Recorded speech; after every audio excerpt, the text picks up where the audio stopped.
Welcome back to the Tiger Den, everyone. I'm Tiger, and I'm sitting here in the shop surrounded by sawdust, half-finished weldments, and a very suspicious-looking pile of scrap wood. And I'm Alex, currently looking at Tiger's suspicious pile and wondering if that's going to be a shelf or just firewood by next Tuesday. Hey now, that's a curated collection of future assets. But you know, Alex, you actually touched on exactly what we're talking about today. We spend so much time on this show talking about how to build things, the joinery, the finishing, the welding techniques, but we rarely talk about the why, or more importantly, the should. Right. Because as makers, I think our default setting is, I could make that. I see it at the store. I see the price tag, and my brain instantly goes into blueprint mode. But just because you can build it, does it mean you should build it? Exactly. Today is all about the maker's dilemma. When do you build it? And when do you just bite the bullet and buy it? I've learned this the hard way more times than I care to admit, usually around 2 a.m. on a Sunday when I'm 3 weeks behind on a project that would have cost $40 at the hardware store. That's interesting. So what you're saying is there's actually a formula, or is it more of a gut feeling? It's a bit of both, but I've narrowed it down to 4 main pillars: cost, quality, customization, and the skill tax. If we look at these 4 things, the answer usually becomes pretty clear. Okay, let's dive into that first one, because I think that's where most of us start, cost. I see a dining table for $200, and I think, I can buy the lumber for $300. I'm saving $900. Is that real math, or is that maker math? Oh, that is the definition of maker math.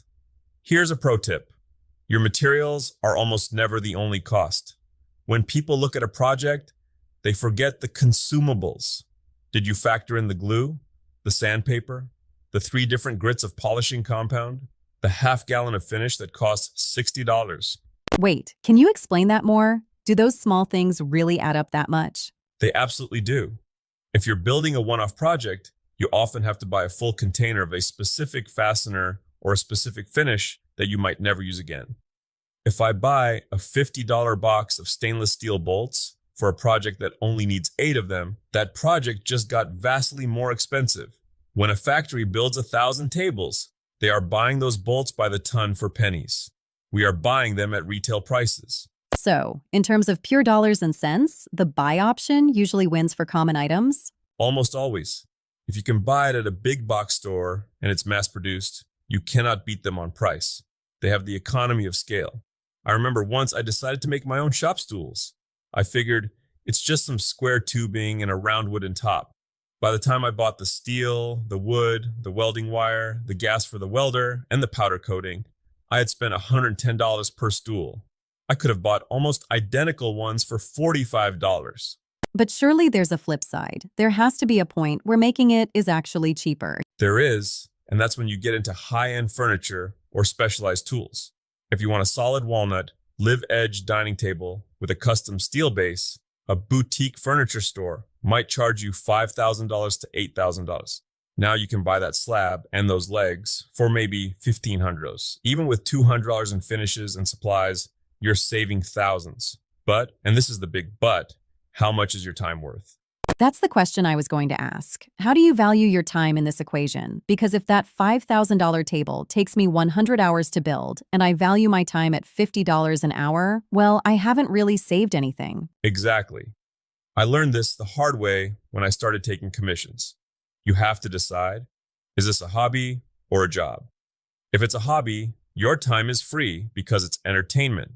It's like paying for a movie ticket or a round of golf. But if the goal is purely to save money, you're often just working for a very low hourly wage. So, if cost is a toss-up or favors buying, let's move to your second pillar, quality. Is the stuff we make actually better than what we buy? This is where making it wins, provided you have the skills. Most mass-produced furniture today is made of MDF, particle board, or manufactured wood, with a paper-thin veneer. It's designed to look good in a photo and last 5 years.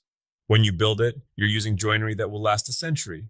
You're using solid hardwoods. You're choosing the grain orientation so the wood doesn't warp. So what you're saying is, if I buy a bookshelf from a Swedish flat pack store, I'm buying a disposable item. But if I build it, I'm building a legacy item? Precisely.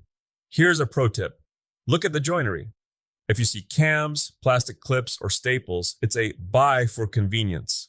If you want dovetails, mortise and tenons, or reinforced miters, you either pay a premium to a craftsman or you pick up your chisel and do it yourself.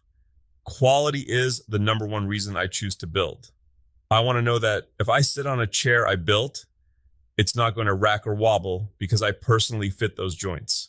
But let me play devil's advocate here. Isn't there a risk that my handmade quality is actually worse? Like, I'm not a professional. My joints might have gaps. My finish might have dust nibs. Does that factor into the decision? Ha ha ha! Oh, the imperfect maker tax. Yes, absolutely. You have to be honest about your skill level. If you're trying to build a high-gloss, mid-century modern cabinet and you've never used a spray gun before, the quality of the store-bought version is going to be much higher than your first attempt. So maybe don't make the centerpiece of your living room your very first woodworking project. Exactly. Start with the garage.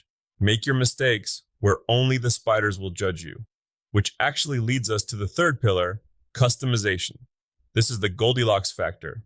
I'm guessing this is for when you have a weirdly shaped corner or a very specific need that the market doesn't cater to. Spots on. I had a listener email me last week. He had a tiny nook under a staircase and wanted a desk. Everything he found online was either 2 inches too wide or left a weird 6-inch gap.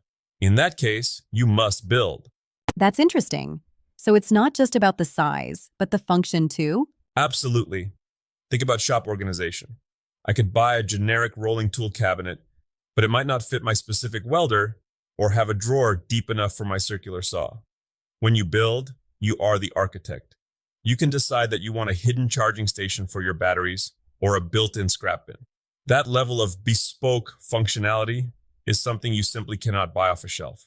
I love that. It's like solving a puzzle that only exists in your house. But what about the skill tax you mentioned earlier? That sounds like the hidden cost of making. It's the most important one.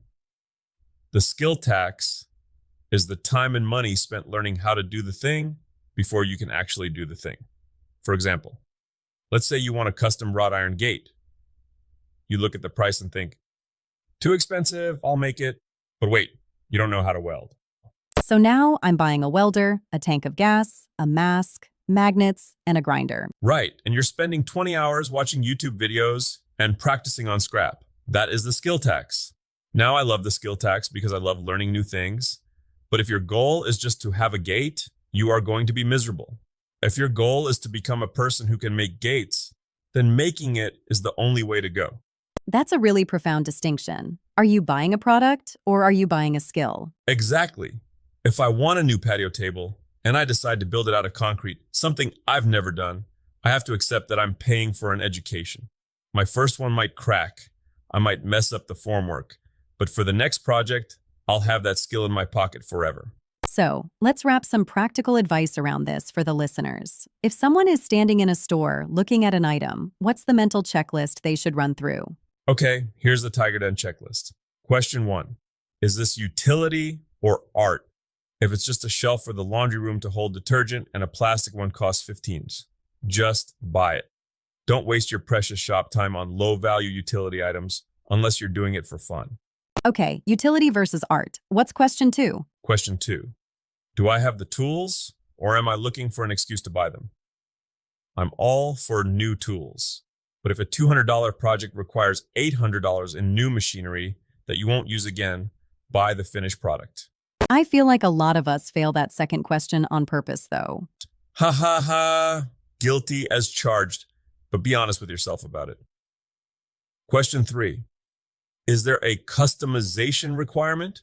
If it needs to be an exact color or an exact size or have a specific feature, make it. You'll never be happy with a close enough store-bought version. And the final question? Question 4. What is the joy factor? This is the most important. If building this is going to feel like a chore, if you're going to dread going into the shop because this project is tedious or beyond your current patience level, just buy it. Life is too short to treat your hobby like a second job you hate. That's a great point. I think we sometimes feel this maker guilt, where we feel like we're failing if we don't make everything ourselves. Definitely. I remember my wife wanted a set of Adirondack chairs for the backyard. I told her, don't buy those, I'll make them. 2 years later, we still didn't have chairs because I was busy with other, more important projects. Finally, she just bought a pair of nice resin ones. At first, I was annoyed, but then I sat in one with a cold drink and realized I didn't actually want to spend my weekend making 24 identical slats and sanding them all. I just wanted to sit outside. So, what you're saying is sometimes the buy option is actually buying you time to work on the things you actually love making. You nailed it. By buying those chairs, I freed up 20 hours of shop time to work on a hand-carved jewelry box for my daughter. That was a much better use of my maker energy. I think that's a perfect place to pivot. We've talked a lot about furniture and wood, but what about metalworking or even 3D printing? Does the math change there? It actually gets even more extreme. In metalworking, the cost of entry, tools like a mill, a lathe, or a TIG welder, is so high that the skill tax is massive. But the customization reward is huge because finding a shop to do one-off metal fabrication for a hobbyist is almost impossible or incredibly expensive. And 3D printing, it feels like that's the ultimate should I buy it tool. 3D printing is the king of the small part. If you break a plastic clip on your dishwasher, you can't buy just that clip. You have to buy the whole $80 rack assembly. If you can model and print that clip for 0.05 of filament, that's a massive win for the make side. But you spent $300 on the printer and 10 hours learning CAD. True. But again, that's the skill tax. Once it's paid, it's paid. This has been really eye-opening, Tiger. I think I've definitely been guilty of maker math in the past. It sounds like it really comes down to being honest about why you're doing it. Exactly. There's no shame in buying the good enough version so you can focus your energy on the spectacular version of something else.